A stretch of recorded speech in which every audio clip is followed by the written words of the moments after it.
स्वागत दोस्तों, के आगे सामने होते हुए चलेंगे। सबसे पहले सबसे आपको बताएंगे दोस्तों, भारतीय जनता पार्टी के द्वारा बुलाई गई सर्वदलीय बैठक के अंदर कहीं भी दूर दूर तक वो एजेंडा नजर नहीं आ रहा है, जिसे लेकर पूरी तरीके से हुआ बनाया गया और दावा किया गया कि मानसून सत्र के अंदर होगा ही। दोस्तों बताएंगे किस तरीके से बैकफुट पर जा रही है भारतीय जनता पार्टी और डिटेल में जानकारी अब तक पहुंचाएंगे। इसी के साथ में राहुल गांधी ने देश भर के अंदर चल रहे पेपर लीक के रेट कार्ड की जानकारी देते हुए चौंकाने वाली बात कही है। दोस्तों इसी के साथ में शरद पवार की पार्टी को लेकर भी बताएंगे कैसे अचानक से बदलाव हो गया है दोस्तों। और कांग्रेस जनता पार्टी के द्वारा किए गए ऐलान और उसके बाद विपक्ष के द्वारा किए गए समर्थन के बाद पूरे दिल्ली को हाई अलर्ट पर रख दिया गया है दोस्तों। और 20 तारीख को होने वाले जोरदार तरीके के मोर्चे को लेकर एक से बढ़कर एक नेता और बड़े बड़े सामाजिक कार्यकर्ता भी पहुंचने लगे हैं जंतर मंतर। दोस्तों एक एक करके चलेंगे आज की सारी बड़ी खबर, लेकिन उससे पहले अगर आप भी मानते हैं कि जंतर मंतर पर जिस तरीके का दुर्व्यवहार सामाजिक कार्यकर्ता सोनम वांगचुक के साथ में किया गया, इसे लेकर पूरे देश भर के अंदर जोरदार तरीके का आक्रोश है और बीजेपी सरकार को लेकर आम जनता में जबरदस्त गुस्सा है। तो इस वीडियो को लाइक करके लाल बटन दबाकर चैनल को सब्सक्राइब करके बेल आइकन दबाकर कमेंट बॉक्स में अपनी राय जरूर लिखकर बताएगा दोस्तों। ज्यादा से ज्यादा वीडियो को शेयर कीजिएगा। चलते हैं सबसे पहले सबसे बड़ी ब्रेकिंग न्यूज अपडेट की तरफ, जहां पर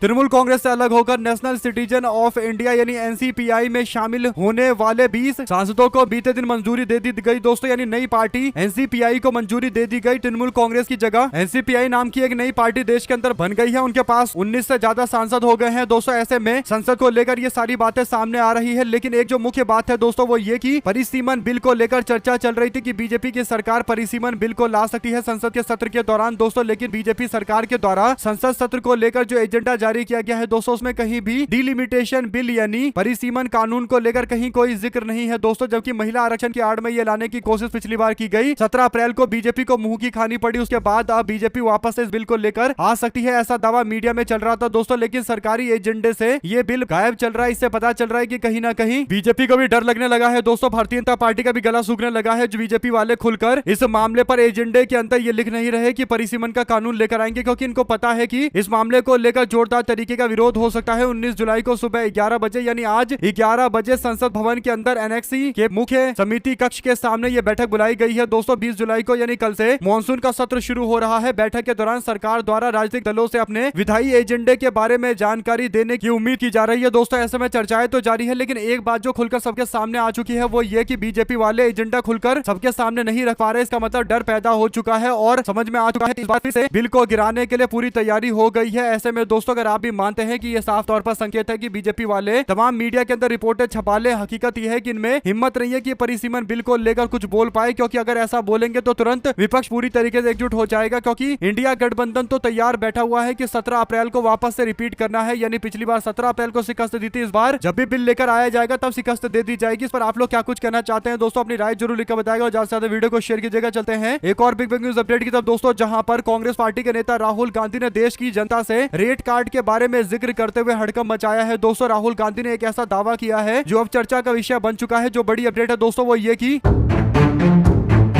राहुल गांधी कहते हैं कि सरेआम भविष्य की नीलामी की जा रही है। पेपर लीक रेट कार्ड को लेकर राहुल गांधी जिक्र करते हुए कहते हैं कि नीट पेपर को लेकर 40 लाख का रेट चल रहा है। आईआईटी जेई को लेकर 15 लाख का रेट कार्ड चल रहा है। उत्तराखंड के पटवारी वाले मामले को लेकर पेपर को लेकर 15 लाख का रेट कार्ड चल रहा है। बिहार के शिक्षक भर्ती को लेकर 10 लाख का रेट कार्ड चल रहा है। उड़ीसा पुलिस भर्ती को लेकर 25 लाख का रेट कार्ड चल रहा है। जिसके पास पैसा है वो मेन्यू से पेपर चुन लेता है और जो सिर्फ मेहनत करता है वो सपना खो देता है। 152 पेपर लीक, 7 करोड़ 50 लाख छात्र प्रभावित और सजा एक को भी नहीं हुई। यही इस माफिया की असली ताकत है। बच्चों का भविष्य बेचो, पैसा कमाओ, बेखौफ घूमो। मोदी जी, देश का हर छात्र आपसे ये पूछ रहा है कि यह गिरोह किसकी शह पर बेखौफ होकर काम कर रहा है। पेपर लीक को लेकर रेट कार्ड जारी करने के बाद राहुल गांधी ने गिरोह को लेकर सवाल पूछा है और इसका कोई जवाब बीजेपी वालों के पास नहीं है दोस्तों। बड़ी बात यह है कि राहुल गांधी सिस्टम के मेन्यू कार्ड यानी कितने कितने रुपए में क्या कौन कौन सी सीटें बिक रही है और पेपर का क्या रेट चल रहा है और ये सारी बातें कर रहे थे दोस्तों। ऐसे में देहरादून के अंदर राहुल गांधी के द्वारा जो सारा एजेंडा सबके सामने रखा गया तो उसे लेकर अब कांग्रेस पार्टी ने चर्चाओं को और तेज कर दिया है। आप लोग इस पर अपनी राय जरूर लिखकर बताएगा। ज्यादा से ज्यादा वीडियो को शेयर कीजिएगा दोस्तों, क्योंकि 7 करोड़ युवाओं का पेपर लीक से नुकसान हुआ है और पिछले 10 साल में 152 बार पेपर लीक हो चुका है। ये अपने आप में आंकड़े बताते हैं कि देश के अंदर शिक्षा व्यवस्था को किस तरीके से सिस्टमैटिक तरीके से यानी सुनियोजित तरीके से बर्बादी की ओर धकेला जा रहा है। और इस पर नेता विपक्ष सवाल खड़ा करते हैं तो चुप्पी साध कर वे लोग बैठ जाया करते हैं दोस्तों, जिनको इन पूरे कांड से फायदा हो रहा है। यानी करोड़ों अरबों और खरबों की संपत्ति बनाने वाले लोग जो पेपर लीक के मामले से ही पूरे देश के अंदर अरबों खरबों की संपत्ति बनाते हैं। इस पर अपनी राय जरूर लिखकर बताएगा। चलते हैं एक और बड़ी अपडेट जहां पर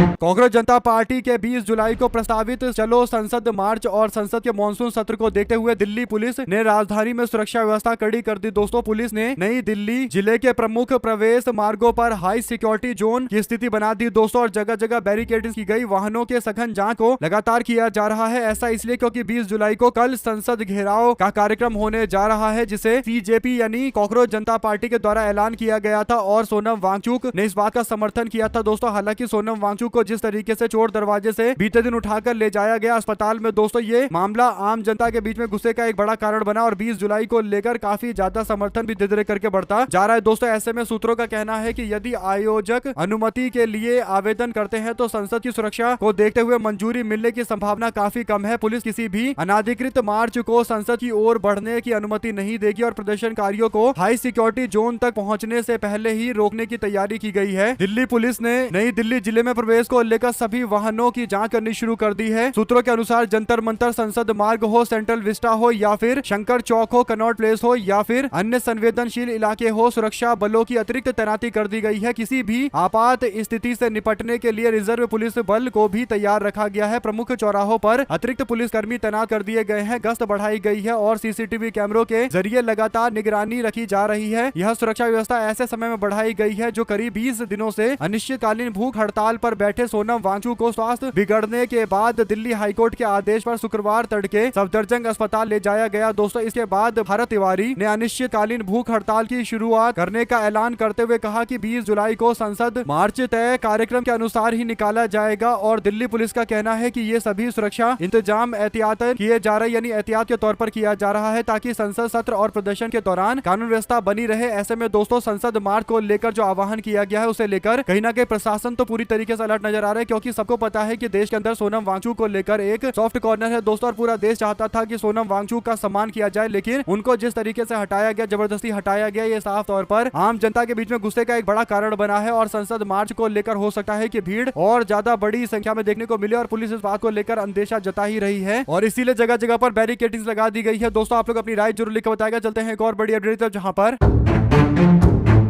तृणमूल कांग्रेस में जारी बगावत के बीच पार्टी के सांसद अभिषेक बनर्जी ने बागी नेताओं को खुली चुनौती देते हुए कहा कि अगर वे सभी ममता बनर्जी के नेतृत्व को स्वीकार कर वापस लौट आते हैं तो 1 घंटे के भीतर ही पार्टी से इस्तीफा दे देंगे। अभिषेक बनर्जी ने कहा कि जो लोग पार्टी छोड़कर चले गए हैं, आज मुझे दोषी ठहरा रहे हैं या गालियां दे रहे हैं, मैं उन्हें चुनौती देता हूं कि वे दीदी के पास वापस लौट आए। अगर वो वापस लौट आएंगे तो मैं 1 घंटे के भीतर ही अपने पोस्ट से इस्तीफा दे दूंगा। उन्होंने आरोप लगाया कि बागी नेताओं ने बीजेपी के साथ समझौता कर लिया है। अभिषेक कहते हैं कि नेताओं को मैं कहना चाहता हूं कि अभी मौका है, वापस लौटिए और ममता बनर्जी को अपना नेता मानिए, मैं अपने पोस्ट से इस्तीफा दे देता हूं। तो इस पर आपकी क्या प्रतिक्रिया है दोस्तों, कमेंट बॉक्स में लिखकर जरूर बताएगा। साथ साथ चलते हैं एक और बड़ी अपडेट की तरफ जहां पर संसद के मानसून सत्र से पहले किरण रिजिजू ने एनसीपीआई के फ्लोर लीडर को बैठक के लिए बुलाया। दोस्तों, जो बड़ी बात यह है कि तृणमूल कांग्रेस इस बात की उम्मीद नहीं कर रही थी कि एनसीपीआई नाम की पार्टी जिसमें सांसद चले गए हैं उसको मंजूरी दे दी जाएगी, लेकिन अभी तृणमूल कांग्रेस के पास अब कोई सांसद लगभग नहीं बचा है। एक दो कोई सांसद बचे हुए हैं, बाकी तो सारे मुक्त हो गए दोस्तों, या यूं कहिए कि एनसीपीआई पार्टी में शामिल हो गए और उसको मान्यता मिल गई। तो इसका मतलब एनसीपीआई पार्टी के 19 सांसद हो गए और बाकी 1-2 सांसद बचे हैं तृणमूल कांग्रेस के। तो देश के अंदर चौथी सबसे बड़ी पार्टी बन गई है एनसीपीआई पार्टी, जिसको कोई जानता भी नहीं था। ये भाजपा सरकार के एजेंडे का एक हिस्सा था। दोस्तों, इस पर आपकी क्या प्रतिक्रिया है, कमेंट बॉक्स में अपनी राय जरूर लिखकर बताएगा। चलते हैं एक और बड़ी अपडेट की तरफ जहां पर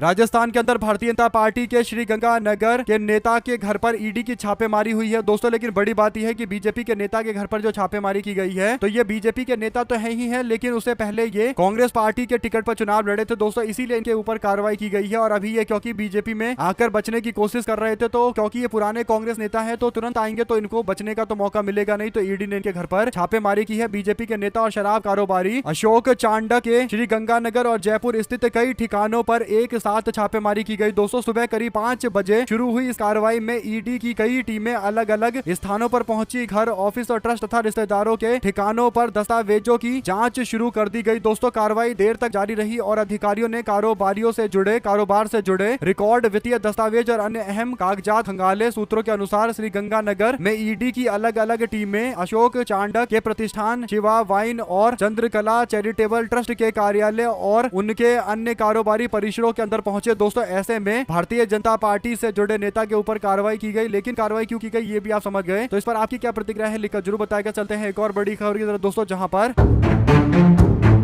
दिल्ली के जंतर मंतर पर 21 दिन से भूख हड़ताल पर बैठे सोनम वांगचुक को शनिवार सुबह पुलिस उठाकर सफदरजंग अस्पताल लेकर चली गई दोस्तों, और अस्पताल प्रशासन ने बुलेटिन जारी करके बताया कि वांगचुक को डिहाइड्रेशन हुआ है, लेकिन उन्होंने दवा और ड्रिप लगवाने से इनकार कर दिया। हेल्थ रिपोर्ट में बताया गया कि वांगचुक के शरीर में पोटेशियम का लेवल घट गया है और यूरिन की टोन बढ़कर 3+ हो गया है। और वांगचुक के डॉक्टर नितिन दीघे ने कहा कि अस्पताल में गृह मंत्रालय का अधिकारी मौजूद होने के कारण हमारी टीम को वांगचुक से मिलने नहीं दिया गया। वांगचुक की पत्नी गीतांजलि अंगमो ने भी दावा किया कि सोनम वांगचुक पोटेशियम लेवल की कमी से जूझ रहे हैं, उनकी दवा जंतर मंतर पर दी जा रही थी, अस्पताल में भर्ती करने की क्या जरूरत थी। वांगचुक पेपर लीक के मामले को लेकर लगातार अनशन पर बैठे हुए हैं दोस्तों। ऐसे में उनको जबरदस्ती पकड़कर तो ले जाया गया, लेकिन पूरी तरीके से इस बात पर अड़िग है सोनम वांगचुक की वो अपना अनशन नहीं तोड़ेंगे। ऐसे में दोस्तों अब देखना ये होगा कि 20 तारीख यानी कल जो संसद घेराव का कार्यक्रम आयोजित किया जाएगा उसमें कितनी बड़ी संख्या में लोग शामिल होते हैं। जो भी आपकी राय है लिखकर जरूर बताएगा। चलते हैं एक और बड़ी अपडेट तरफ, जहां पर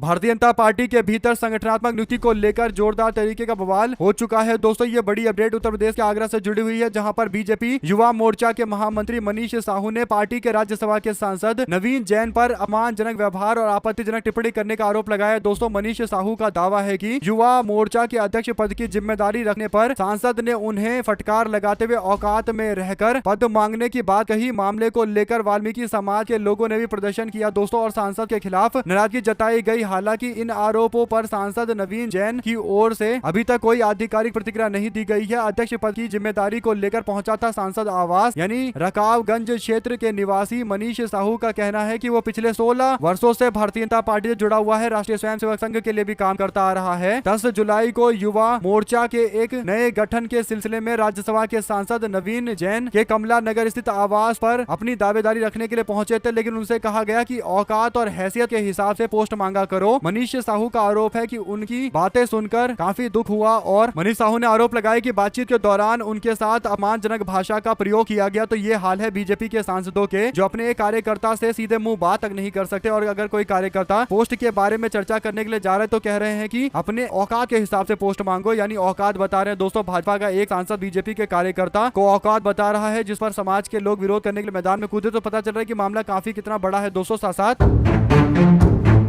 नीट के कथित पेपर लीक से जुड़े मामले को लेकर अंबाला शहर में कांग्रेस पार्टी ने छात्रों की गूंज कार्यक्रम के तहत प्रदर्शन किया दोस्तों। शनिवार को कांग्रेस पार्टी के कार्यकर्ताओं और छात्रों ने केंद्र सरकार की जवाबदेही तय करने के लिए केंद्रीय शिक्षा मंत्री धर्मेंद्र प्रधान के इस्तीफे की मांग कर दी दोस्तों। रोष स्वरूप आर्य चौक से जगधरी गेट तक कैंडल मार्च निकाला गया और जगाधरी चौक पर शिक्षा मंत्री का पुतला दहन किया गया दोस्तों। यूथ कांग्रेस के प्रदेश महासचिव प्रतीक चौधरी और जिला प्रधान हरमन सिंह हैरी के नेतृत्व में आयोजित इस कार्यक्रम में अंबाला के सांसद वरुण चौधरी और AICC के राष्ट्रीय सचिव चेतन चौहान और यूथ कांग्रेस के प्रदेश के अध्यक्ष निशित कटारिया प्रमुख रूप से इसमें शामिल हुए दोस्तों। सांसद वरुण चौधरी ने केंद्र सरकार पर निशाना साधते हुए कहा कि देश के छात्रों के भविष्य के साथ किसी भी तरीके का समझौता स्वीकार नहीं किया जा सकता। इतने गंभीर मामले में सरकार अपनी जिम्मेदारी से बच रही है। उन्होंने प्रकरण की निष्पक्ष जांच कराने और दोषियों के खिलाफ सख्त कार्रवाई करने की मांग की है। वहीं पर प्रतीक चौधरी ने कहा कि यदि देश के युवाओं को प्रतियोगी परीक्षा में निष्पक्ष अवसर नहीं मिलेगा तो वे आगे कैसे बढ़ेंगे। सरकार को छात्रों के भविष्य के साथ खिलवाड़ बंद कर देना चाहिए। इस पर आप लोग क्या प्रतिक्रिया देना चाहते हैं दोस्तों, लिखकर जरूर बताएगा। साथ साथ चलते हैं एक और बड़ी अपडेट की तरफ, जहां पर NSUI को लेकर एक बड़ी अपडेट आई है। NSUI ने बीते दिन भी एक बड़ा कार्यक्रम किया है दोस्तों। ये कार्यक्रम छात्रों से जुड़ा हुआ था, यानी छात्र संविधान संवाद नाम का कार्यक्रम किया गया। NSUI ने छात्रों से बातचीत के दौरान जयपुर के कॉन्स्टिट्यूशनल क्लब में आयोजित छात्र संविधान संवाद में छात्रों ने पेपर लीक, भर्ती घोटाला और बदहाल शिक्षा व्यवस्था जैसे मुद्दों पर अपनी आवाज बुलंद की। कार्यक्रम NSUI के राष्ट्रीय अध्यक्ष विनोद जाखड़ की उपस्थिति में आयोजित किया गया दोस्तों। इस पर आप लोग क्या प्रतिक्रिया देना चाहते हैं, लिखकर जरूर बताएगा। साथ साथ चलते हैं एक और बड़ी खबर की तरफ, जहां पर पत्थर मारना कायरता की निशानी होती है। जो बड़ी अपडेट है दोस्तों वो ये कि बांकीपुर के उपचुनाव को लेकर तैयारियां कर रहे हैं और बल्कि तैयारियों में जोर शोर से आगे दिखाई दे रहे जनसुराज के लोग दोस्तों। ऐसे में जनसुराज पार्टी से प्रशांत किशोर खुद उम्मीदवार है, लेकिन प्रशांत किशोर कई जगह पर आम जनता से चर्चा करने के लिए जाते हैं दोस्तों, तो उनके साथ दुर्व्यवहार भी हो रहा है। और अब जो दुर्व्यवहार हुआ है वो ये कि प्रशांत किशोर बैठे हुए हैं और उनको एक पत्थर मारने की कोशिश की गई। इससे पता चल रहा है कि बिहार के अंदर बांकीपुर का विधानसभा उपचुनाव बीजेपी वालों के लिए कितना बड़ा एजेंडा है दोस्तों। ये लोग जैसे तैसे कोशिश कर रहे हैं कि भारतीय जनता पार्टी के राष्ट्रीय अध्यक्ष की सीट पर पूरी तरीके से बीजेपी का दबदबा रहे और बांकीपुर का उपचुनाव हारना भारतीय जनता पार्टी के लिए बिहार में एक बड़ा झटका हो सकता है। यही बड़ा कारण है कि 40 साल से जिस सीट पर बीजेपी को पूरा का पूरा भरोसा था कि चाहे कोई स्थिति हो जाए चुनाव तो जीत जाएंगे, उस सीट पर स्थिति एकदम डामाडोल हो गई है। दोस्तों मामला इतना आगे पहुंच चुका है कि जनसुराज पार्टी ने भारतीय जनता पार्टी के लोगों को मुश्किलों में डालना शुरू कर दिया है दोस्तों, और बीजेपी के लोगों के पास इसका कोई जवाब नहीं है। आप लोग अपनी राय जरूर लिखकर बताएगा। साथ साथ चलते हैं एक और बड़ी खबर की तरफ दोस्तों, जहां पर क्या उत्तर प्रदेश के अंदर समय से पहले चुनाव कराए जाएंगे, इसे लेकर एक बड़ी अपडेट सामने आती है। जो अपडेट है वो ये की